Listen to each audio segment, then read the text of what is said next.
नमस्कार दोस्तों, आज हम वर्ल्ड हिस्ट्री की बहुत ज़्यादा इम्पोर्टेंट जो इवेंट है बर्लिन वॉल के बारे में बात करेंगे कि बर्लिन वॉल कैसे कंस्ट्रक्ट करी गई और कैसे इसका फॉल हुआ। पहले हम देखेंगे मैप्स के थ्रू, फिर मैं आपको बाद में पॉइंट नोट करवा दूंगा जो आपको हेल्पफुल रहेंगे इसको समझने के लिए। तो इसको समझने के लिए हमें सबसे पहले देखना पड़ेगा कि जर्मनी की डिवीज़न क्यों हुई। वर्ल्ड वार टू में जर्मनी हार गया। जीते कौन? USA, UK, France and Soviet union. अब इन्होंने डिसाइड करा कि जर्मनी को हम 4 पार्ट्स में डिवाइड कर देंगे। एक सेक्टर ब्रिटिश को दे दिया गया, एक सेक्टर फ्रेंच को दे दिया गया, एक अमेरिका को और एक सोवियत यूनियन को। अब 4 पार्ट में जर्मनी डिवाइड हो गया। बर्लिन जो सिटी थी वो सोवियत सेक्टर के बहुत ज़्यादा अंदर पड़ती थी। एग्रीमेंट में ये भी डिसाइड करा गया कि बर्लिन सिटी का जो एडमिनिस्ट्रेशन है वो भी वैसे ही डिवाइड होगा जैसे जर्मनी डिवाइड हुआ है। ये हम थोड़ा सा बड़े मैप में देख लेते हैं कि British sector, French sector, American sector और सोवियत सेक्टर। और देखिए बर्लिन कहाँ पे पड़ता है, बिल्कुल इनसाइड सोवियत सेक्टर के। अब जो सेक्टर यूके, यूएसए और जो फ्रेंच को बिलोंग करते थे उसको बोला गया फेडरल रिपब्लिक ऑफ जर्मनी। यहाँ पे उन्होंने डेमोक्रेसी को इम्प्लीमेंट करा। और जो सेक्टर सोवियत यूनियन के पास था उसको बोला गया जीडीआर, जर्मन डेमोक्रेटिक रिपब्लिक। यहाँ पे कम्युनिस्ट गवर्नमेंट का सेटअप करा गया। तो देखिए जर्मनी को 2 पार्ट में डिवाइड करा गया और दोनों पार्ट में एक different type of government setup करी गई। एक साइड में कम्युनिज्म की सोच इम्प्लीमेंट करी गई और एक साइड में डेमोक्रेसी की सोच जो इम्प्लीमेंट करी गई। अब हम बात करते हैं बर्लिन की। बर्लिन को भी ऐसे ही डिवाइड करा गया। ईस्ट बर्लिन जो है सोवियत यूनियन के पास था और वेस्टर्न साइड जो थी वो यूके, यूएसए और फ्रांस के पास थी। अब हम एक बड़े मैप में देख लेते हैं कि यहाँ पे बर्लिन को कैसे डिवाइड करा गया। ऊपर वाले पार्ट को फ्रेंच को दिया गया, सेंटर वाला पार्ट ब्रिटिश को और नीचे वाला पार्ट अमेरिका को दिया गया। जो ईस्टर्न साइड थी वो सोवियत यूनियन को दी गई। अब 3 sector, French sector, British sector और अमेरिकन सेक्टर को मिला के बोला गया वेस्ट बर्लिन और सोवियत सेक्टर को ईस्ट बर्लिन बोला गया। ये तो हो गया कि फिजिकली हमने बर्लिन को कैसे डिवाइड करा, हमने जर्मनी को कैसे डिवाइड करा। अब मैं बात करता हूँ बर्लिन वॉल की कि बर्लिन वॉल क्यों बनानी पड़ी इनको।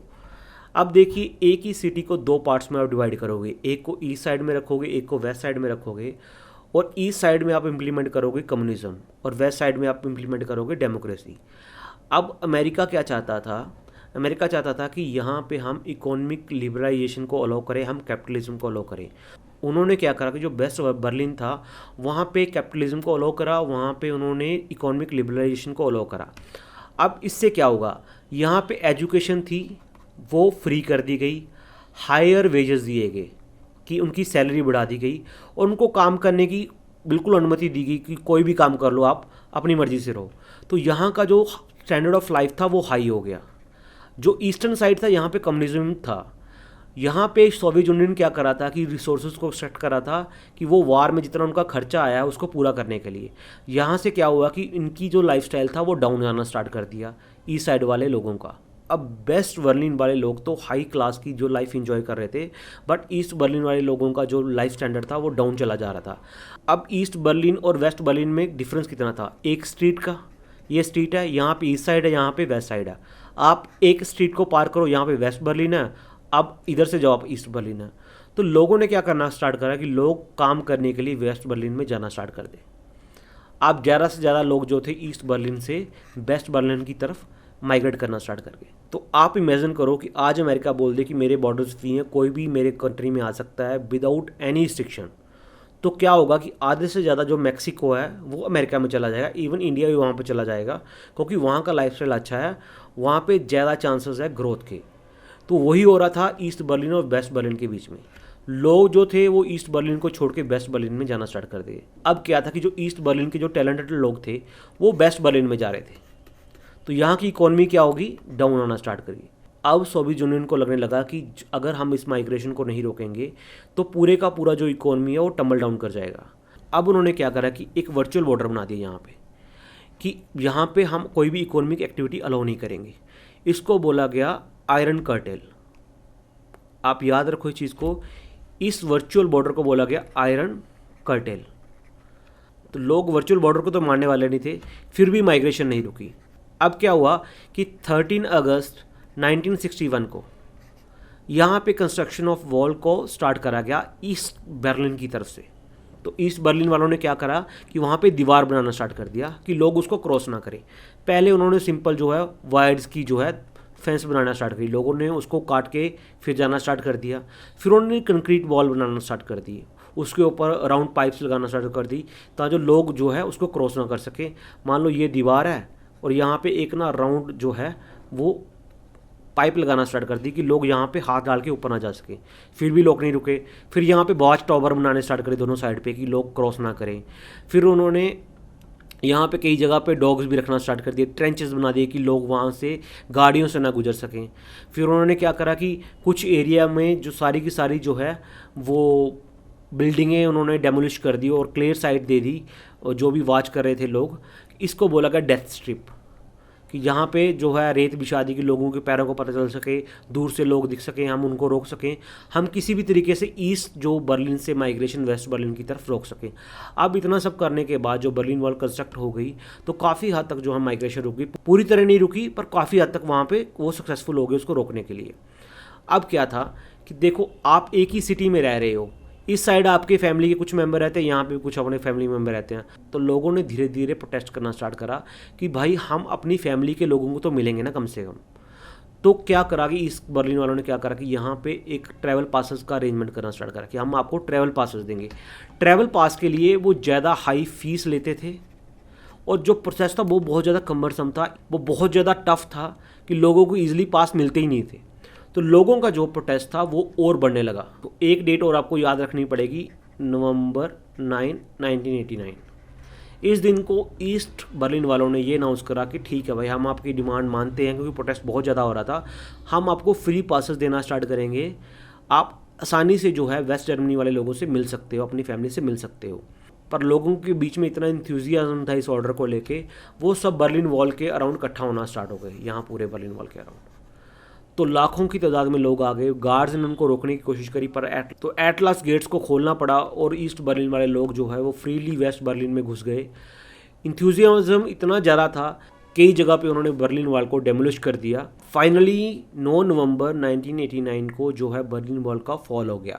अब प्रोटेस्ट जो था वो और ज़्यादा बढ़ने लगा और एट लास्ट अक्टूबर 1990 को जर्मनी का रीयूनिफिकेशन करा गया। जर्मनी दोबारा से मिला दिया गया, वो GDR और FRG वाला कंसेप्ट ख़त्म कर दिया गया। जर्मनी पूरा यूनिफाइड होकर एक कंट्री बन गया और ये थी जीत लोगों की। अब मैं आपको पॉइंट नोट करवाता हूँ कि मेजर कॉजेज़ क्या थे जो हमने पहले डिस्कस कर रहे थे कि UK, USA, फ्रांस ने लिबरल मार्केट इकोनॉमी को वहाँ पे इम्प्लीमेंट करा वेस्ट जर्मनी में, वहाँ पे फ्री एजुकेशन, हायर सैलरी और कैपिटलिज्म को अलाउ करा।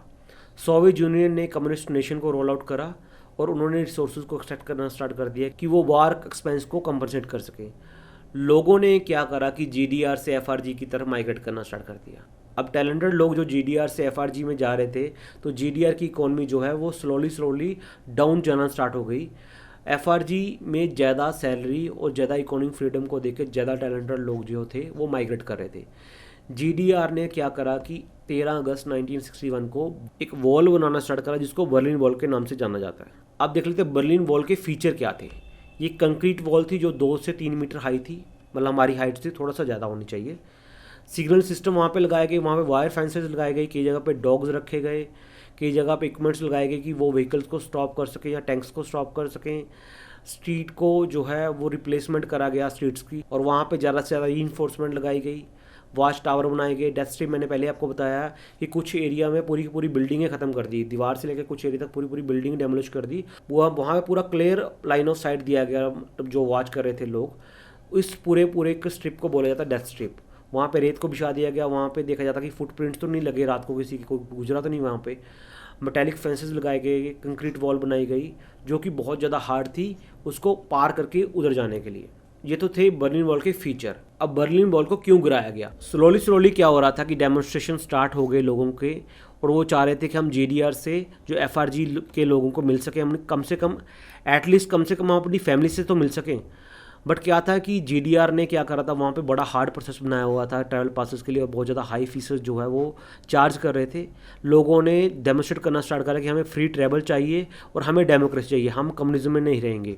और एट लास्ट 9 नवंबर 1989 को ईस्ट जर्मनी ने अनाउंस करा कि हम आपको जो ट्रैवल परमिट है उसको फ्री कर देंगे और ईजियर बना देंगे कि आप आसानी से वेस्ट बर्लिन के लोगों को मिल सको। पर क्या था, लोग इंथ्यूजियाज्म में बहुत ज़्यादा इकट्ठे हो गए दीवार के अराउंड और उन्होंने दीवार को डेमोलिश कर दिया और एट लास्ट अक्टूबर 1990 को जर्मनी को रीयूनिफाइड करा गया और उसके कुछ ही देर बाद जो है सोवियत यूनियन फॉल हो गया। लोगों ने डेमोस्ट्रेट करा, प्रोटेस्ट करा और लोगों की जीत हुई। एट लास्ट जर्मनी जाके यूनिफाइड हुआ। एक चीज़ मैं थोड़ा सा भूल गया कि आपको बर्लिन वॉल दिखा दूंगी। बर्लिन वॉल क्या थी? अब देखिए, जो बर्लिन था वो सोवियत जो सेक्टर था उसके बीचों बीच था, तो बर्लिन वॉल एक साइड में नहीं थी, ये पूरे के पूरे वेस्ट के अराउंड थी। जो वेस्ट बर्लिन के अराउंड पूरी की पूरी आपको ब्लैक स्ट्रिप दिख रही है, ये पूरी की पूरी बर्लिन वॉल है। तो आप ये मत सोचना कि जो बर्लिन वॉल है वो एक साइड में थी, ये पूरे के पूरे जो वेस्ट बर्लिन को कवर कर रही थी। पूरा पूरा जो ब्लैक स्ट्रिप है इसी को बर्लिन वॉल बोला जाता था। तो होप नाउ यू अंडरस्टैंड कि बर्लिन वॉल को क्यों कंस्ट्रक्ट करा गया और क्यों डेमोलिश करा गया और कैसे जर्मनी की रीयूनिफिकेशन हुई। आखिरकार लोगों की जीत हुई, लोगों का प्रोटेस्ट जीता और लोगों का बिलीफ जीता कि हमें डेमोक्रेसी चाहिए, हमें फ्री एजुकेशन चाहिए, हमें लिबरलाइजेशन चाहिए। और अक्टूबर 1990 को जर्मनी का जो है रीयूनिफिकेशन हुआ। Thank you very much.